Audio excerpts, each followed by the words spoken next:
I first thought about ordination actually when I was very young. When I was about 12 or 13, I thought about being a priest.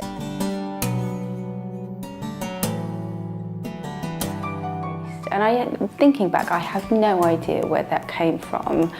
I mean, I think it came from God, but I don't remember very much about it, except that I didn't really know what to do with it. I didn't know whether women could be priests. All the priests that I knew were older men.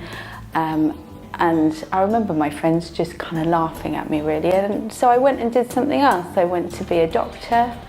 And I very much kind of thought that that was going to be my life's work.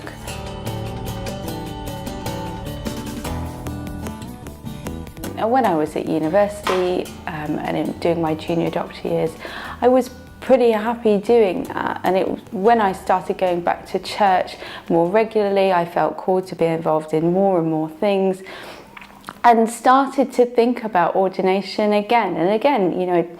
Can't really explain where that came from, except that it was God speaking to me through what I was doing. And I gradually got more and more sort of preoccupied with it, really. And eventually I got to the point where I was not sleeping and I thought about it all the time. And I went to my parish priest and said, "Oh, I've got a problem." And I expected him to say, "Oh, calm down, dear, this is not for you." And what he actually said was, "Already know about this, actually." And then all of a sudden I was seeing the director of ordinance and talking about it. From then I was sent to do a whole bunch of things, like talk to different people from different parts of the church. He got me to preach in church and see how I found that. I had to read and write various things and meet up with him every few months until he thought that I was ready to go to a bishop's advisory panel. The greatest gift to me about training, I think, has been being able to be alongside totally different types of people.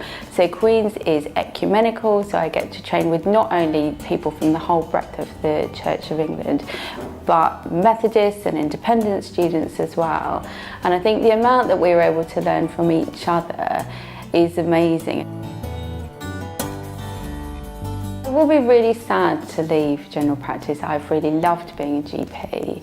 And I think I'm good at it as well, and I think it's a worthy calling. But just because it is work that's worth doing, it doesn't mean that it is my work to do, and I do feel that God is calling me to do something else.